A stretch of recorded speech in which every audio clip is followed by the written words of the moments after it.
So you stagger back home and wait for nothing. But the solitary refinement of your room spits you back out onto the street. And now you're desperate and in need of human contact. And then you meet me and your whole world changes. Because everything I say is everything you've ever wanted to hear. So you drop all your defenses and you drop all your fears. And you trust me completely. I'm perfect in every way. 'Cause I make you feel so strong and so powerful inside. You feel so lucky. But your ego obscures reality and you never bother to wonder why things are going so well. You wanna know why? 'Cause I'm a liar! Yeah, I'm a liar! I'll tear your mind out! I'll burn your soul! I'll turn you into me! I'll turn you into me! Hey, it's Soleil, and this is episode 466 of the Orange Pill Investor. That was the song I tried to play yesterday, a little troll video for the revised MNAV guidance FUD, and I think I got it figured out. So hopefully that actually played this time. It looks like I can actually monitor my screen share and see if the volume is picking it up. So I should be able to self-correct if I bumfuggle the audio next time. But the other thing that I did is I got so sidetracked talking about the guidance FUD and the Ponzi FUD. And thanks for Log Pilot for jumping in and having a real-time discussion about it. But what I really intended to talk about was this video about this. I guess it's a book called Against the Gods, and it's about investing and probabilities and a little bit kind of gambling, I suppose, the odds that an event will take place.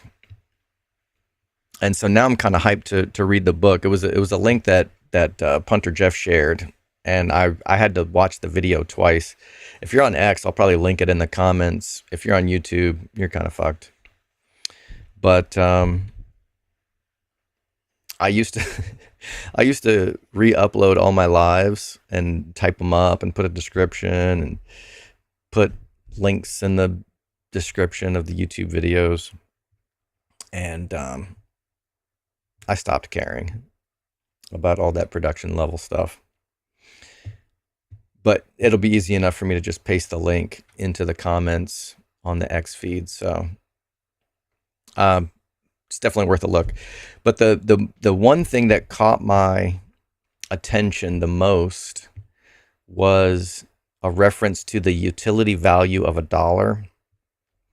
And there's a phenomenon that human beings value dollars less the more we have of them, which kind of makes sense, because if you're living paycheck to paycheck, then every dollar is important as fuck. Or if you're not sure if you're going to be able to, when you're going to be able to eat next, then dollars are extremely important. But at some point, if you are writing, you're paying your bills and you don't even have to like check your balance because you know the money's in there, then like the dollars become less important. Like a dollar's still worth a dollar. And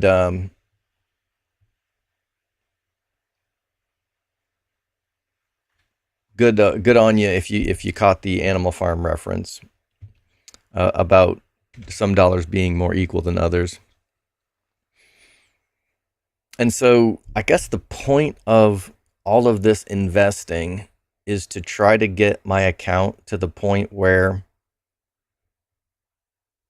unlimited upside doesn't matter. Like that's kind of the use case for strategy in the first place, is that we're trying to get ourselves from a place of financial uncertainty to, okay, I can do what I want to do, and money kind of just doesn't matter anymore.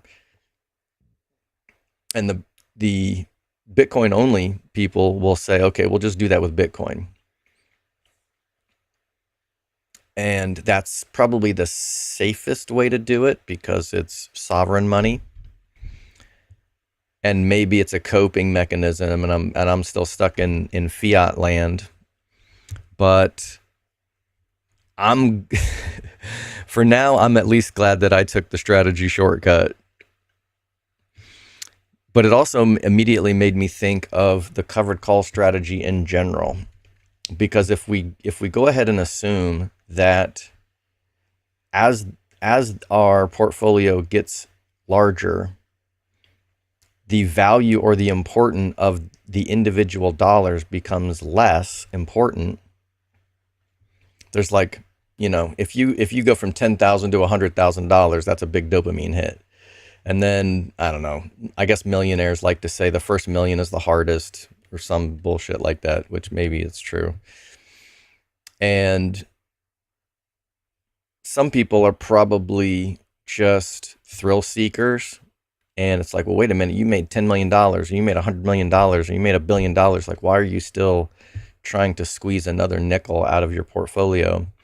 And some people just enjoy the thrill of it. And I think I'm probably going to be in that camp because I'm not exactly a reformed, addictive gamer, not gambler, gamer.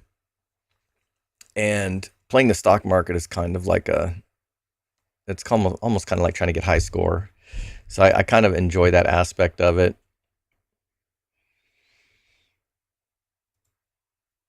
But at a certain level, the unlimited upside no longer matters. And that's why people who gain enough wealth in their old age, they retire and they're not trying to get a 10x. They're just trying not to get a negative 50% X. They don't want their portfolio cut in half. Now it's about wealth preservation. And so I think that's kind of the goal. But where that fits in with the covered call strategy is that if you are selling the covered call at a higher strike than the current value, and if we're assuming that at a higher portfolio, those dollars are less meaningful, then it kind of makes sense to take the profits now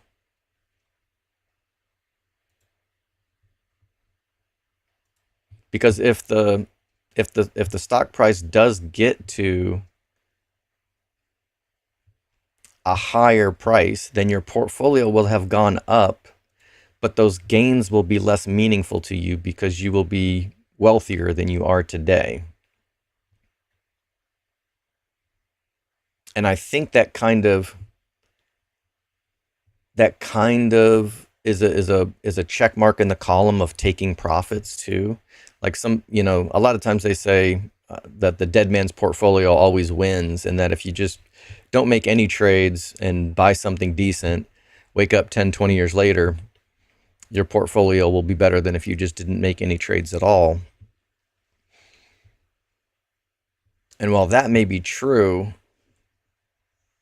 it might not be that necessary, because once you reach the point where money is less and less important dollar for dollar, like, I don't know, going from 100,000 to 1 million is a big deal. But if you've got, I don't know, fuck you money, do you need a 10x fuck you money? Do you need a 100x fuck you money? At some point, it just becomes kind of meaningless. So in that sense, I don't mind limiting my upside once I've reached a certain dollar amount, I suppose. And I still have my fingers crossed that we get one more nice pump before the end of the year or maybe beginning of 2026. So I'm still kind of holding out hope for that. But beyond that, if the bear market comes up, I'm not going to be holding leverage for sure. And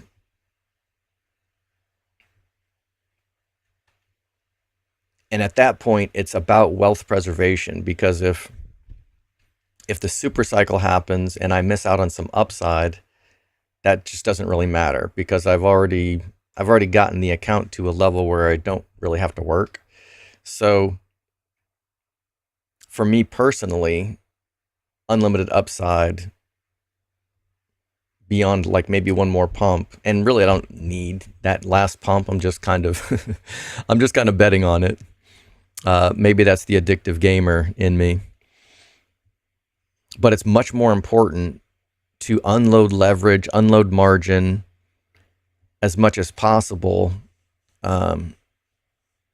If we do have one more nice rally, because at that point, the idea of losing, I don't know, 75% of my portfolio in a bear market, like what happened in November, that's way too much to bear, right? I think we all thought we were going to be driving Lambos on the moon or whatever in November, and I only trimmed like 20% of my position right here. I did follow Grain's advice. Maybe I did 10 or 20%.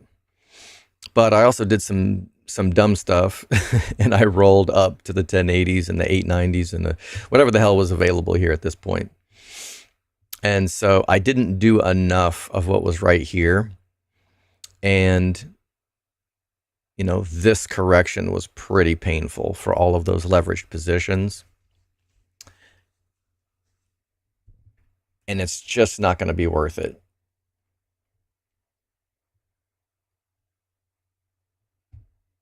So I really liked it. It's called Against the Gods, and I think it was a video reviewing a book. And so now I kind of put that book on my TBR, but I've got like, I don't know, I've got 20 books on the TBR, so none of them are getting read anytime soon. What's up, Buffalo? Thanks for confirming. Thanks, Kaidizen. Andre, Bitcoin's up equals happy, don't want to work. Bitcoin's down equals depressed, don't want to work. Common denominator. Yeah, don't want to work seems to be the common theme there. But Bitcoin's price controls the emotional state. Thank you for adding the calls yesterday to reverse jinx the market to go higher. Appreciate your sacrifice. Man, that shit was hilarious. And I thought, you know, I was joking about it, and then it literally happened. So yeah, I'll be working through that today. I think I'm upside down on those 4 covered calls.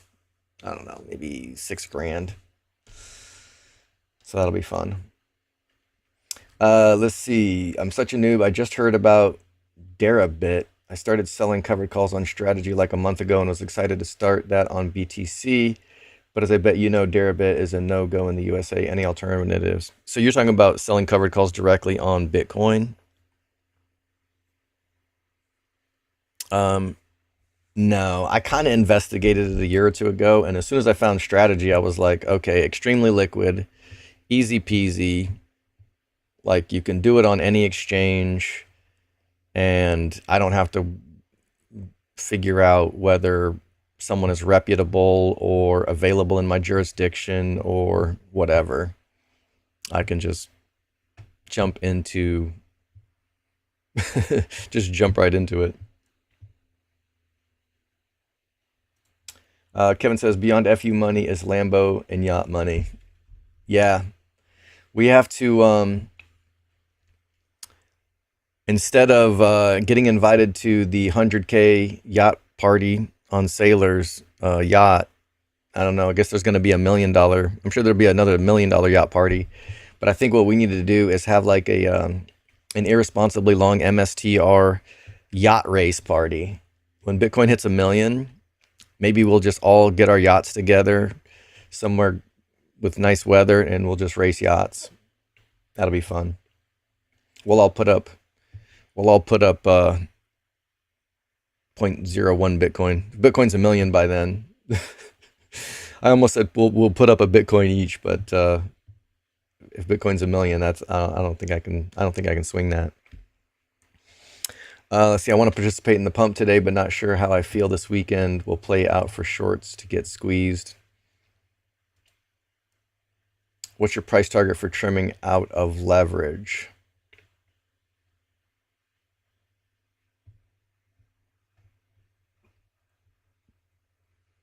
Yeah, it's I'll probably ladder it, so it's not going to be like, okay, if I get to this number, because it's going to be too hard to catch. History doesn't have to repeat itself, but the March pump, let's just say we're at $50 here and then it went to 200. So that was a 4x in just a couple of weeks, maybe a month. And then we kind of did something very similar. We were at 115, 120, whatever. And then within an 8-week period, it looks like we did another 4x. And I'm counting from the bottom. And so if 255 was the correction and we do a 4x from there, and you can see that this is completely unscientific. So there's no power law in here. There's no stock to flow in here. There's no valuation model. There's no actual science or like real math here. This is just back of the napkin bullshit. So just keep in mind that I don't really do price targets, fair valuation models, all of that good shit. But just kind of like a ballpark. If we do another 4x from the bottom, that's Bitcoin getting to at least 150, and then strategy maybe hitting 1,000. So if we put $1,000 at the top of a bell curve and we go 16 to 20% in each direction, that's like 800 to 1,200 in some kind of range. So I would say, okay, maybe at $800 a share of strategy, I start trimming, I don't know, a quarter of the position. And then if we hit 1,000, I trim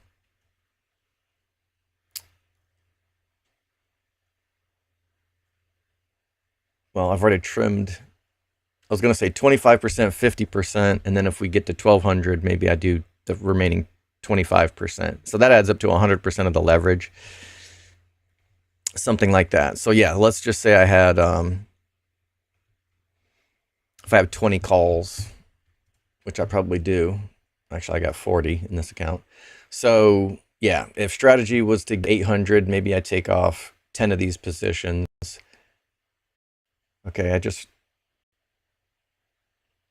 heard my AirPods disconnect and reconnect real quick. I gotta figure something out with that.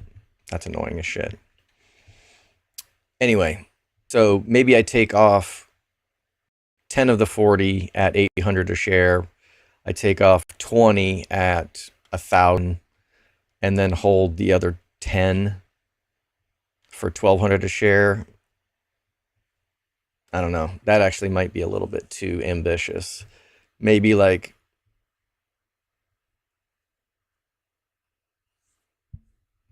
10 at, I don't know, between 7 and 800, 20 at 9 to 1,000, and then the remaining 10. Anyway, I think you get the point. I would probably ladder into this because it's going to be way too hard to like say, oh yeah, that's the top. Now it could only get to, man, if it only went to 600, then all of my leverage just expires worthless. So that would suck. And yeah, if I just sold it all at 1,000 and it goes to 1,500, it wouldn't even suck because these would print so much money, and the share positions would print some as well. So, and the poor man's covered calls would print. So there would be so much printing. Like if I sold my entire leverage position at 800 and it went to 1,200, that would literally be meaningless. Missing out on that much of upside. And I think many of us may be just trying to hit the home runs, and it's okay to hit singles, doubles, and like get a triple or even a home run without having to hit a grand slam. So, and that's kind of the philosophy behind the covered call strategy in the first place, is I'm willing to sacrifice maximum upside for hitting singles every week. Now, of course, with these covered calls that I put on at 340 last week, I pretty much grounded out to third, but that's enough sports metaphors. Enough sports ball. BTC Pikachu says leverage makes you age faster. Yeah. Leverage is worse for your health than seed oils at this point. Buffalo says, Tim Downing, I don't know about options, but you could take a loan against Bitcoin on strike. Really? Do they have minimums? Right now, timing on selling Bitcoin for strategy sucks, and I can't bring myself to do more at this point. Timing on selling Bitcoin for strategy sucks. Oh, okay, so did you bought some strategy in before the correction, maybe?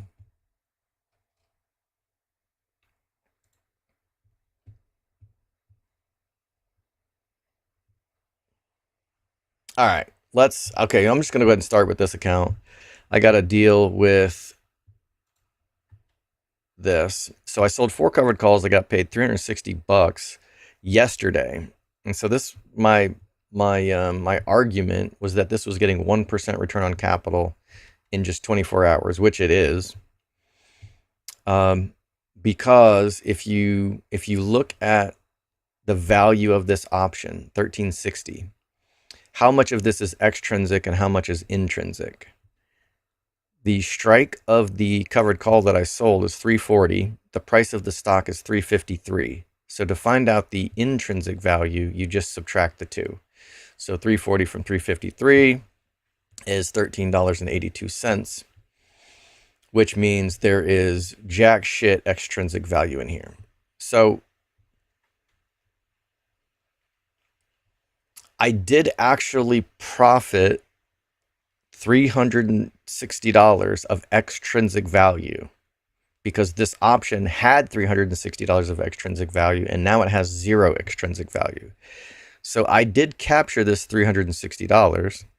However, when I sold it, it had 0 intrinsic value, and now it has $1,400 worth of intrinsic value.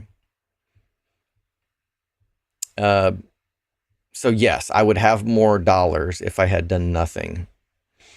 But capturing 1% return on capital in one trading day seemed like a reasonable play. And on average, this doesn't happen all the time. So I'm totally fine with this being, not the worst trade in the world. It just didn't work out this time. So I have to deal with it. And I think I'm just going to roll it. I'm just going to roll it to next week. I won't be able to roll for a credit unless I literally sell an in the money one. So I'm just going to make it extremely aggressive again. And I'm just going to sell it like slightly money. This would be collecting about two.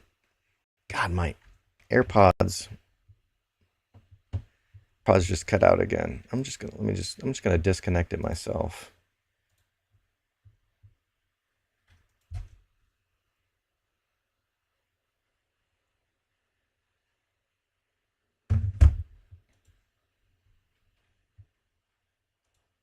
All right, maybe it'll be more stable this time. One more fucking thing to troubleshoot. All right, so this is just a tiny, tiny little bit of upside here, and it's still going to cost me $600 per contract.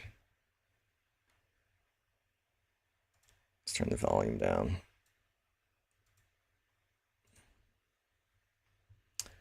Now, luckily, I had some cash in here that I collected from selling covered calls, I guess, at one point.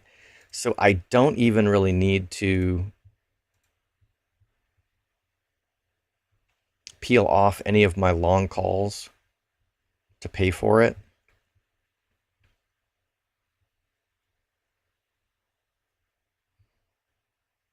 If I did, I guess I could have went out and, you know, these January 1080s are basically at break even right now. I guess I could have peeled those off or exited any of my poor man's covered call positions. So anyway, this is these are extremely aggressive, but I kind of already locked myself into it last week, so I'm just going to kick the can down the road and play the revenge game. If this account was the only account that I had, I probably wouldn't be this aggressive. However, I still barely have a positive net theta here because I have so many of these long calls. The aggressive covered calls barely even outweighs all of the drag on this account just from the December 1080s alone. There's a shitload of negative theta on this position here. So if this account just had 400 shares, then these 4 covered calls would be extremely aggressive and probably not very wise. But since I have so much delta here, it's kind of fine.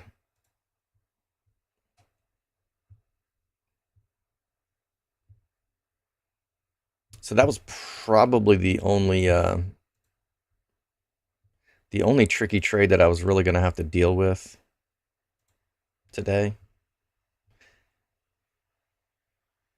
Nothing to do but sit and wait on this position. So, all right. I usually start at the bottom and work my way up. All right, let's go back to the main account. Nothing to do but sit and wait.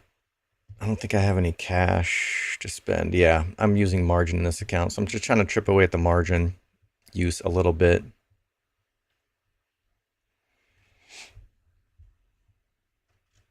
Yeah, nothing to do but just sit and wait. My Decembers, it would be, so I roll all my Decembers 90 days early, which would be, what, September 19th. I would love nothing more than for these damn 530s to go in the money, but I don't know. If the market does not cooperate and we don't get the pump till October, November, December, there might not be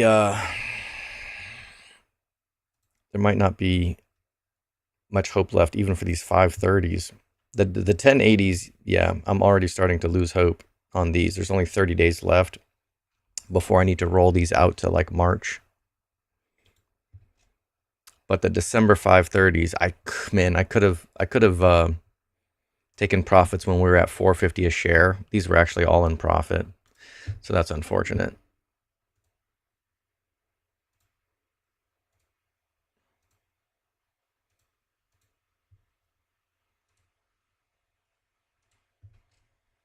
All right, the IRA, I took the opportunity to add some strategy positions. I took some profits, I think, in Tesla. Trying to work a little pairs trade here. My assumption is that Tesla and strategies price will be uncorrelated because Tesla depends on EV sales, cyber taxi ramp, Optimus robots, energy storage, a bunch of things that shouldn't be directly related to Bitcoin's price. And strategy is, basically a slave to Bitcoin's value. So this account, same deal. I've got 4 poor man's covered calls, 300 shares. So that's 7 covered calls total. Nothing to do but sit and wait there. And Tesla, yeah, just sit and wait here as well.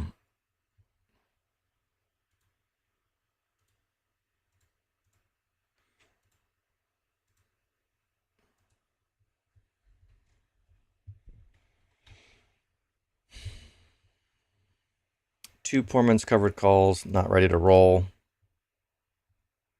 No shares in this account, but a ton of these December 1080s, down 60%, something like that. Hey, look, the March one I put on 3 days ago was 10% in profit. That's a win.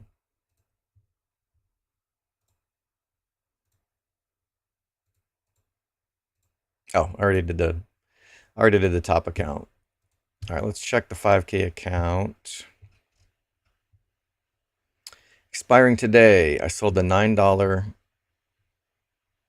strike. And pretty confidently, this one will expire worthless. So I'm just going to roll it. I could let it expire worthless and not have to pay the 2 cents and maybe just reopen it on Monday.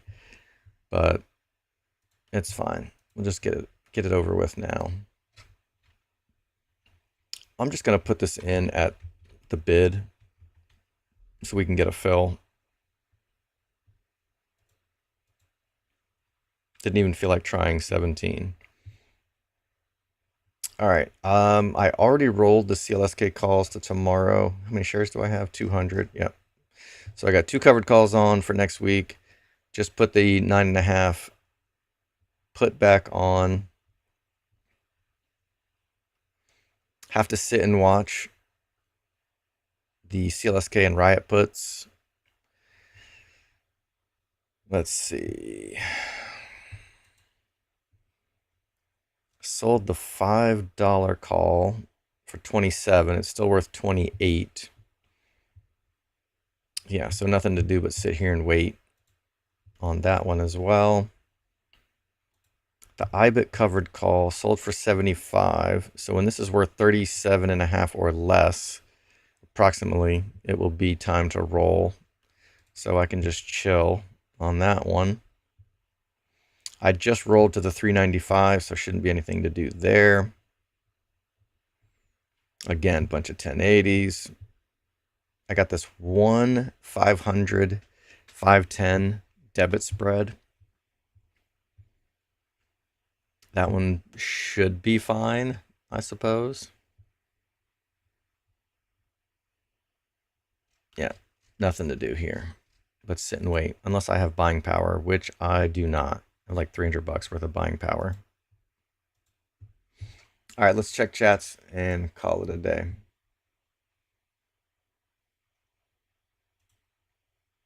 Buffalo says, strike has no minimum and no origination fee as far as I know. Interesting. Oh, okay, so 10K minimum, 50% loan to value. It's actually not bad, because I checked with, I don't know, one of the more famous Bitcoin loan peeps. And it was like, I don't know, you had to have like a Bitcoin or two to put up before they would even deal with you, which was, at least 100, couple hundred grand. So 10K would be pretty doable.